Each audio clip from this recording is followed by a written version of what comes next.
شروع اللہ کے نام سے جو بڑا مہربان نہایت رحم والا ہے۔ یاسین، قسم ہے قرآن کی جو حکمت سے بھرا ہوا ہے۔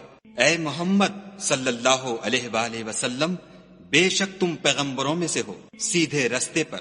یہ خدائے غالب اور مہربان نے نازل کیا ہے تاکہ تم ان لوگوں کو جن کے باپ دادا کو متنبع نہیں کیا گیا تھا متنبع کر دو، وہ غفلت میں پڑے ہوئے ہیں۔ ان میں سے اکثر پر خدا کی بات پوری ہو چکی ہے، سو وہ ایمان نہیں لائیں گے۔ ہم نے ان کی گردنوں میں طوق ڈال رکھے ہیں اور وہ ٹھوڑیوں تک پھنسے ہوئے ہیں تو ان کے سر الل رہے ہیں، اور ہم نے ان کے آگے بھی دیوار بنا دی اور ان کے پیچھے بھی، پھر ان پر پردہ ڈال دیا تو یہ دیکھ نہیں سکتے۔ اور تم ان کو نصیحت کرو یا نہ کرو ان کے لیے برابر ہے، وہ ایمان نہیں لانے کے۔ تم تو صرف اس شخص کو نصیحت کر سکتے ہو جو نصیحت کی پیروی کرے اور خدا سے غائبانہ ڈرے، سو اس کو مغفرت اور بڑے ثواب کی بشارت سنا دو۔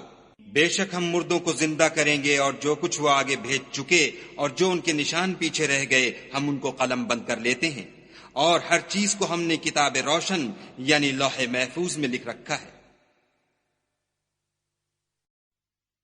اور ان سے گاؤں والوں کا قصہ بیان کرو جب ان کے پاس پیغمبر آئے، یعنی جب ہم نے ان کی طرف 2 پیغمبر بھیجے تو انہوں نے ان کو جھٹلایا، پھر ہم نے تیسرے سے تقویت دی تو انہوں نے کہا کہ ہم تمہاری طرف پیغمبر ہو کر آئے ہیں۔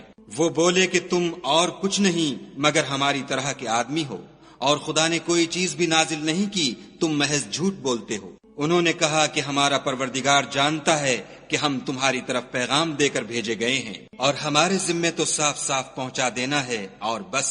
وہ بولے کہ ہم تم کو نامبارک دیکھتے ہیں، اگر تم باز نہ آؤ گے تو ہم تمہیں سنگسار کر دیں گے اور تم کو ہم سے دکھ دینے والا عذاب پہنچے گا۔ انہوں نے کہا کہ تمہاری نحوست تمہارے ساتھ ہے، کیا اس لیے کہ تم کو نصیحت کی گئی؟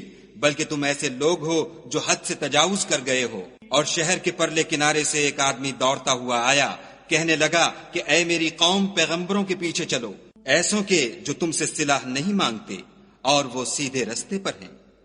اور مجھے کیا ہے کہ میں اس کی پرستش نہ کروں جس نے مجھے پیدا کیا، اور اسی کی طرف تم کو لوٹ کر جانا ہے۔ کیا میں ان کو چھوڑ کر اوروں کو معبود بناؤں؟ اگر خدا میرے حق میں نقصان کرنا چاہے تو ان کی سفارش مجھے کچھ بھی فائدہ نہ دے سکے، اور نہ وہ مجھے چھڑا ہی سکیں۔ تب تو میں صریح گمراہی میں مبتلا ہو گیا۔ میں تمہارے پروردگار پر ایمان لایا ہوں، سو میری بات سن رکھو۔ حکم ہوا کہ بہشت میں داخل ہو جا۔ بولا کاش میری قوم کو خبر ہو کہ خدا نے مجھے بخش دیا اور عزت والوں میں کیا، اور ہم نے اس کے بعد اس کی قوم پر کوئی لشکر نہیں اتارا، اور نہ ہم اتارنے والے تھے ہی۔ وہ تو صرف ایک چنگھاڑ تھی آتشیں، سو وہ اس سے ناگہاں بجھ کر رہ گئے۔ بندوں پر افسوس ہے کہ ان کے پاس کوئی پیغمبر نہیں آتا مگر اس سے تمسخر کرتے ہیں۔ کیا انہوں نے نہیں دیکھا کہ ہم نے ان سے پہلے بہت سے لوگوں کو ہلاک کر دیا تھا؟ اب وہ ان کی طرف لوٹ کر نہیں آئیں گے، اور سب کے سب ہمارے روبرو حاضر کیے جائیں گے۔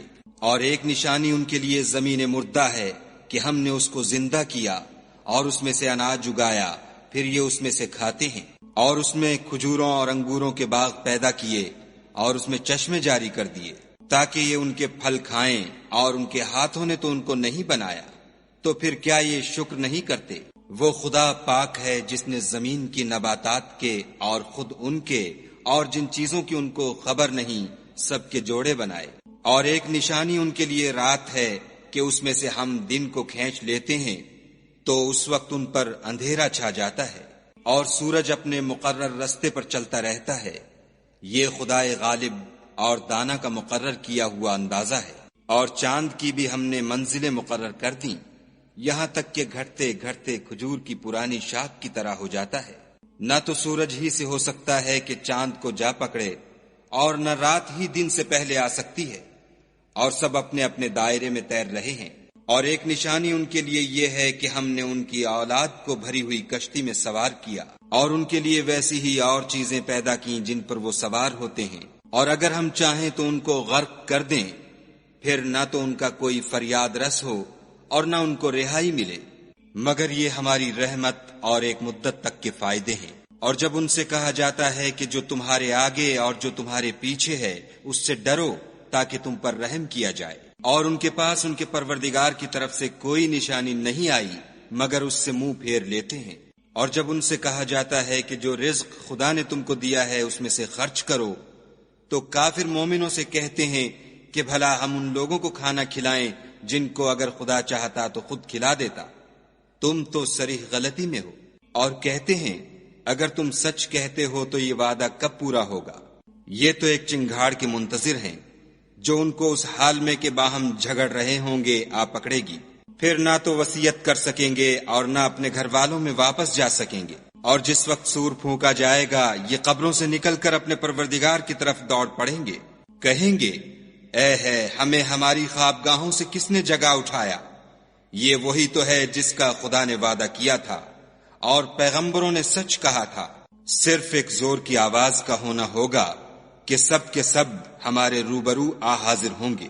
اس روز کسی شخص پر کچھ بھی ظلم نہیں کیا جائے گا اور تم کو بدلہ ویسا ہی ملے گا جیسے تم کام کرتے تھے۔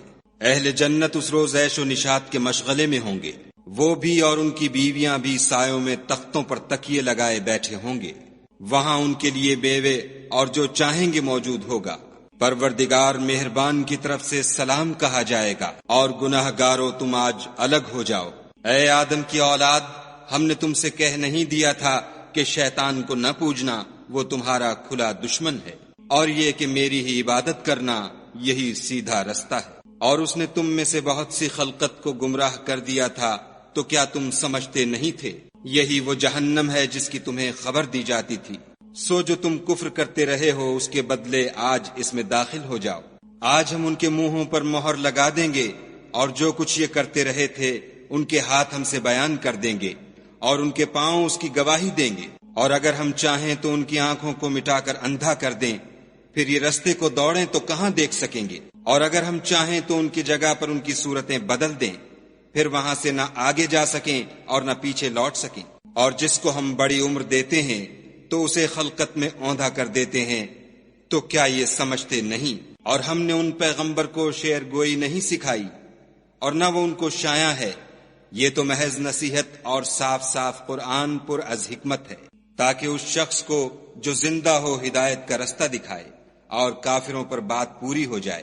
کیا انہوں نے نہیں دیکھا کہ جو چیزیں ہم نے اپنے ہاتھوں سے بنائیں ان میں سے ہم نے ان کے لیے چار پائے پیدا کر دیے، اور یہ ان کے مالک ہیں، اور ان کو ان کے قابو میں کر دیا، تو کوئی تو ان میں سے ان کی سواری ہے اور کسی کو یہ کھاتے ہیں، اور ان میں ان کے لیے اور فائدے اور پینے کی چیزیں ہیں، تو کیا یہ شکر نہیں کرتے؟ اور انہوں نے خدا کے سوا اور معبود بنا لیے ہیں کہ شاید ان سے ان کو مدد پہنچے، مگر وہ ان کی مدد کی ہرگز طاقت نہیں رکھتے، اور وہ ان کی فوج ہو کر حاضر کیے جائیں گے۔ تو ان کی باتیں تمہیں غمناک نہ کر دیں، یہ جو کچھ چھپاتے اور جو کچھ ظاہر کرتے ہیں ہمیں سب معلوم ہے۔ کیا انسان نے نہیں دیکھا کہ ہم نے اس کو نطفے سے پیدا کیا، پھر وہ تڑاک پڑاک جھگڑنے لگا اور ہمارے بارے میں مثالیں بیان کرنے لگا اور اپنی پیدائش کو بھول گیا، کہنے لگا کہ جب ہڈیاں بوسیدہ ہو جائیں گی تو ان کو کون زندہ کرے گا؟ کہہ دو کہ ان کو وہ زندہ کرے گا جس نے ان کو پہلی بار پیدا کیا تھا، اور وہ سب قسم کا پیدا کرنا جانتا ہے، وہی جس نے تمہارے لیے سبز درخت سے آگ پیدا کی، پھر تم اس کی ٹہنیوں کو رگڑ کر ان سے آگ نکالتے ہو۔ بھلا جس نے آسمانوں اور زمین کو پیدا کیا، کیا وہ اس بات پر قادر نہیں کہ ان کو پھر ویسے ہی پیدا کر دے؟ کیوں نہیں؟ اور وہ تو بڑا پیدا کرنے والا اور علم والا ہے۔ اس کی شان یہ ہے کہ جب وہ کسی چیز کا ارادہ کرتا ہے تو اس سے فرما دیتا ہے کہ ہو جا، تو وہ ہو جاتی ہے۔ وہ ذات پاک ہے جس کے ہاتھ میں ہر چیز کی بات چاہت ہے، اور اسی کی طرف تم کو لوٹ کر جانا ہے۔